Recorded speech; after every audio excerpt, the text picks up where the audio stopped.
వ్యవసాయ సాగు కోసం సింగూరు నీటిని విడుదల చేయాలని నర్సాపూర్ ఎమ్మెల్యే సంతా లక్ష్మారెడ్డి ప్రజావాణిలో కలెక్టర్కు ఫిర్యాదు చేశారు.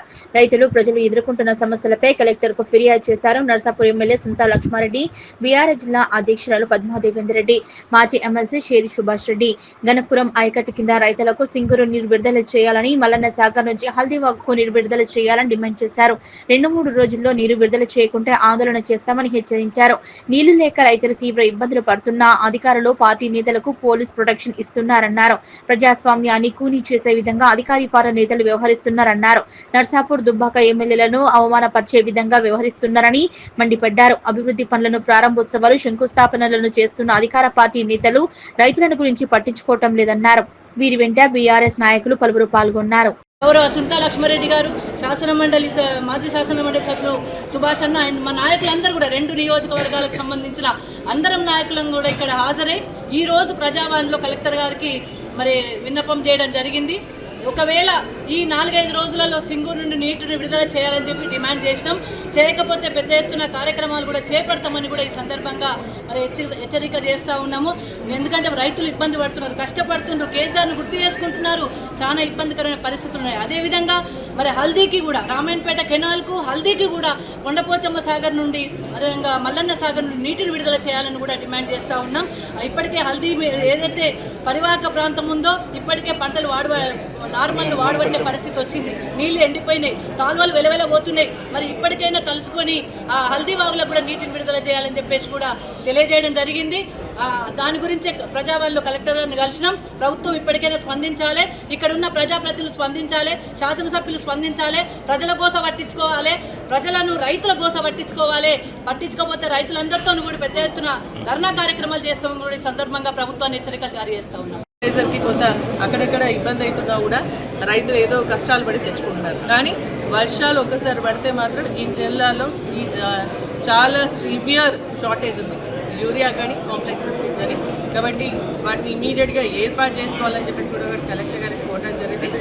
ఇప్పటికైనా ప్రభుత్వాన్ని డిమాండ్ చేస్తూ ఉన్నాం, మీరు మాటలు పక్కన పెట్టి చేతల రూపంలో మీరు రైతుల ఇచ్చినటువంటి హామీలలో పెట్టి ముందుకు రావాలని చెప్పేసి నేను ఈ సందర్భంగా డిమాండ్ చేస్తూ ఇమీడియట్గా రిలీజ్ చేయాలని. ఎందుకంటే ఇటు మాకు దాదాపు 10-15 మండలాలు వస్తాయి మెదక్, నర్సాపూర్ నియోజకవర్గానికి సంబంధించి గన్పూర్ ఆనకట్ట కింద.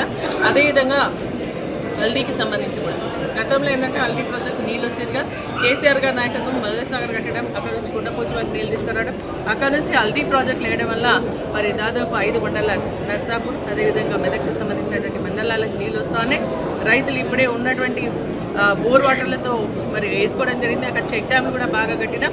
ఆ చెక్ డ్యామ్లో ఉన్నటువంటి నీళ్ళతో మరి పంటలు వేసుకోవడం జరిగింది. నీళ్లు లేక ఇప్పుడు ఎండిపోయేటువంటి పరిస్థితి వస్తాం కాబట్టి మల్లన్న సాగర్ నుంచి కొండపోచమ్మ నుంచి హల్దీ ప్రాజెక్టు కూడా నీళ్ళు రిలీజ్ చేసి రైతుల పంటలు కాపాడాలని ఈ సందర్భంగా డిమాండ్ చేస్తాం. లేని పక్షంలో పెద్ద ఎత్తున ఉద్యమాన్ని కూడా రైతుల పక్షాన బీఆర్ఎస్ పార్టీ చేస్తుంది వ్యవస్థలేదు. మరి బీఆర్ఎస్ పార్టీ ఆధ్వర్యంలో జిల్లాకు సంబంధించినటువంటి రైతుల పక్షాన మరి రైతులకు సాగునీరు అందించండి అని చెప్పేసి మరి ఒక దరఖాస్తును కలెక్టర్ గారికి ఇవ్వడం జరిగింది. ఎందుకంటే ఎప్పుడు కూడా ఇటువంటి పరిస్థితి లేదు, కలెక్టర్ దగ్గరకు వచ్చి దరఖాస్తు ఇచ్చి మాకు నీళ్ళు వద్దనేటువంటి పరిస్థితి గతంలో ఎప్పుడు కూడా కేసీఆర్ గారి నాయకత్వంలో లేదు.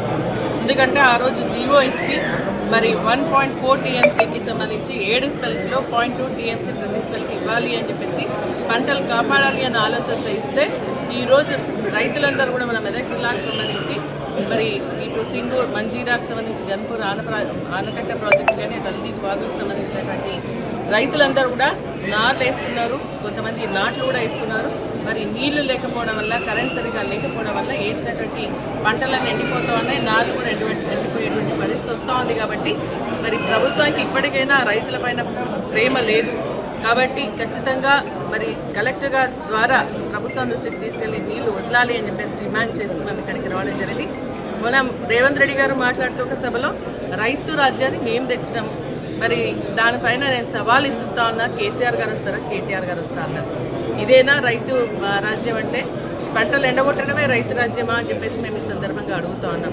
ఆ రోజు కేటీఆర్ గారు ప్రెస్ క్లబ్కి వెళ్ళి రండి నేను చర్చిస్తా అని చెప్పేసి టైం ఇచ్చి పోతే మరి ఢిల్లీకి పారిపోవడం జరిగింది ముఖ్యమంత్రి గారు. వాళ్ళకి రైతులు అంటే ప్రేమ లేదు, రైతులకు పంటలు కాపాడాలని చిత్తశుద్ధి లేదు, రైతులు పండించినటువంటి ధాన్యాన్ని కొనేటువంటి ఆలోచన లేదు. రైతు కొన్నటువంటి చన్నవడ్లకు బోనస్ ఇచ్చేటువంటి ఆలోచన కూడా ఈ ప్రభుత్వానికి లేదు అని చెప్పేసి కూడా నేను ఈ సందర్భంగా తెలియజేస్తాను. ప్రభుత్వం వచ్చినాక కొన్ని విచిత్రమైన సందర్భాలను ఎదుర్కొంటా ఉన్నాం. ప్రజాస్వామ్యం అనుకొని భావించి రాజ్యాంగానికి అనుకూలంగా ఎలక్షన్స్ జరిగి ప్రజాస్వామ్యబద్ధంగా పరిపాలన సాగుతాయని భావించినాం. కానీ ఎక్కడ కూడా ప్రజాస్వామ్య భద్రత కనబడతలేదు, ప్రజాస్వామ్యంలో ఉన్నామన్న ఫీలింగ్ వస్తలేదు.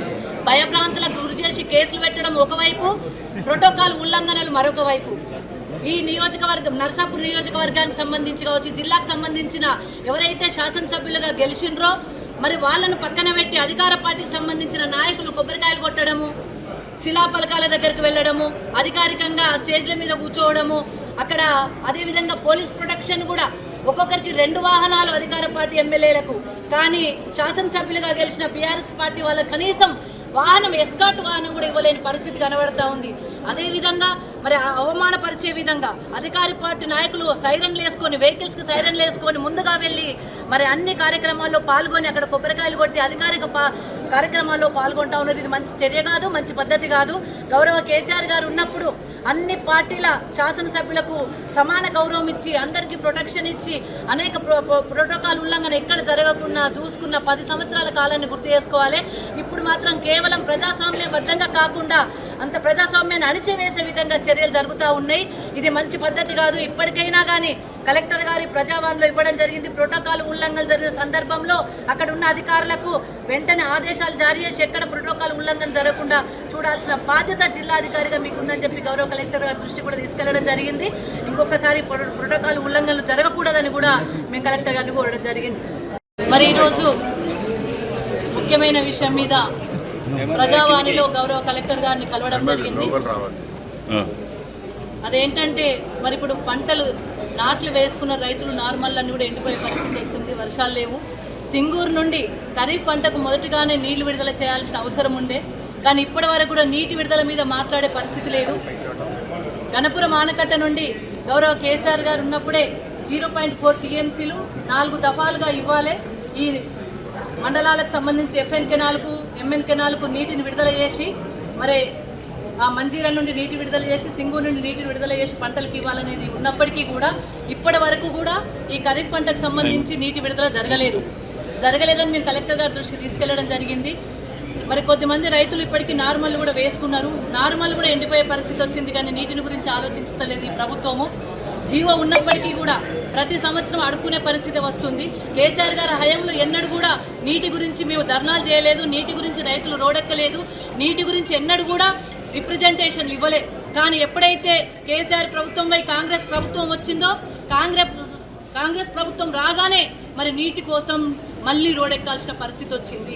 0.4 టీఎంసీల హక్కు ఉన్నప్పటికీ కూడా గణపురం ఆనకట్ట నుండి ఇప్పటి వరకు నీళ్లు విడుదల కాలేదు. నీళ్లు విడుదల చేయాలనే ఆలోచన కూడా ఈ ప్రభుత్వానికి లేదు. ఇక్కడున్న శాసనసభ్యులైతే గజ్వేల్ గురించి, సిద్దిపేట గురించి, అక్కడ ఉన్న నాయకుల గురించి మాట్లాడుతున్నారు తప్ప మరి ఇక్కడ ప్రజలు కంట తడి పెడుతున్నారు. కాలువలలో నీళ్లు లేవు, కాలువలలో నీళ్ళు ఎండిపోయినాయి, పంటకు నీళ్లు లేవు, రైతులు కన్నీరు పెడుతున్నారనే ఆలోచననైతే ఇక్కడున్న శాసనసభ్యునికైతే రావట్లేదు. కానీ మాటలు ఎక్కువ మాట్లాడుతున్నారు. కళ్యాణ లక్ష్మి చెక్కు గురించి, 2వ పెళ్లి చేసుకున్న అతని గురించి చెక్కు గురించి మాట్లాడుతున్నారు తప్ప మరి ఇక్కడైతే ఏదైతే నీళ్లు విడుదల కాలేదు, ఇక్కడ ఇబ్బందికరమైన పరిస్థితులు ఉన్నాయి, ఇక్కడ మరి రైతులు కంటతడి పెడుతున్నారు, రైతులు కన్నీళ్ళ కోస మరి తలగదా. మరి ఇట్లాంటి పరిస్థితులు ఉన్నప్పటికీ కూడా ఇక్కడ ఉన్న శాసనసభ్యులు పట్టించుకుంటలేరు, అదేవిధంగా ప్రభుత్వం పట్టించుకుంటలేదు. ఆనకట్టుకు 2.5 టీఎంసీలు వర్షకాలంలో, అలాగే నిజాం సార్కు 4 టీఎంసీల హక్కు కలిగి ఉన్నది. కానీ ఈ కాంగ్రెస్ ప్రభుత్వం కృష్ణా గోదావరి జిల్లాల్లో జలాల్లో నీళ్లు తీసుకోకుండా హైదరాబాద్కు దాన్ని మళ్ళీ మెట్రో వాటర్ వర్క్స్కు సింగూరు ప్రాజెక్టును అప్పచెప్పడం జరిగింది. గతంలో 2014లో కేసీఆర్ గారు ముఖ్యమంత్రి అయిన తర్వాత అంతకుముందు కూడా కాంగ్రెస్ ప్రభుత్వం ఈ సింగూరు ప్రాజెక్టును మెట్రో వాటర్ వర్క్స్ కింద ఉంటే ఇది కేవలం మెదక్ నిజాం సాగర్ ఏరియాలో మన సాగునీటికి చెందుతుందని చెప్పేసి అప్పుడు మెట్రో వాటర్ వర్క్స్ నుంచి తీసేసి ఇరిగేషన్కి ఇవ్వడం జరిగింది. దానికి కారణం ఏంటంటే ఇక్కడ రైతులు ఎప్పుడు కోరినా ఇరిగేషన్ వాళ్ళు సూచించగానే ఇండెంట్ పెట్టగానే అటు నీళ్లు విడుదల చేయడం జరుగుతుంది. కానీ ఇప్పుడు మాత్రం పూర్తిగా మెట్రో వాటర్ వర్క్స్ కిందకి చెప్పడం వల్ల హైదరాబాద్ అంటే మంత్రివర్గం చెప్తే తప్ప మనకు సింగూరులో నీళ్ళిచ్చే పరిస్థితులు లేకుండా పోయింది. ఇది చాలా ఘోరం, మన ప్రజలకు తీరని అవమానం. ఎందుకు మనం మన జిల్లాలో నీళ్లు స్టోరేజ్ పెట్టుకొని ఎప్పుడంటే అప్పుడు ఇడిస్తేందుకు మాత్రమే సింగూరు ప్రాజెక్టు కట్టడం జరిగింది. కానీ దీని మాత్రం దుర్మార్గంగా ఈ ఆంధ్ర పెత్తందారుల వాళ్ళ కబందాస్తాలకు ఈ ప్రభుత్వం పోయి అక్కడ కృష్ణా గోదావరి జిల్లాలో నీళ్ళు ఎత్తకుండా ఇది తీసుకుపోయింది. కాబట్టే మనం ఇవాళ ఈ దుస్థితికి వచ్చినాం. అలాగే ఏదైతే కాళేశ్వరం నుంచి మల్లన్న సాగర్, కొండపోచమ్మ సాగర్ ఏదైతే ఉందో, కొండపోచమ్మ నుంచి మన హల్దీ ప్రాజెక్టుకు గతంలో మీరు అందరూ చూసిరు, ఎండాకాలంలోనే ఉన్న చెక్ డ్యామ్లన్నీ కూడా బొర్లి మంచి కలకల్లాడినాయి. కానీ ఇవాళ రైతులందరూ కూడా అన్నమో రామచంద్ర అనే పరిస్థితిలో ఉన్నప్పటికీ కూడా నీళ్ళు ఇవ్వని పరిస్థితి ఉంది. ఈ ప్రభుత్వానికి రైతులంటేనే మొదటి స్థానం కాదు, వాళ్ళందరికీ కూడా సుట్కేసులు ఇచ్చే ఆ పెద్ద బడా పెత్తందారులను మాత్రమే చూస్తుంది తప్ప రైతులను చూస్తలేదు. ఖచ్చితంగా ఇవాళ కలెక్టర్ గారికి ఇచ్చిన ఉద్దేశం ఏంటంటే ఒక 4-5 రోజులు చూస్తాం, ప్రజలందరినీ కూడా ఏకం చేసి పెద్ద ఎత్తున ధర్నాలు చేసి ఈ నీళ్ళ హక్కులు ఏదైతే ఉన్నాయో వాటిని మేము మళ్ళీ పొందుతామని ఈ విధంగా మీ అందరికీ కూడా తెలియజేస్తాం.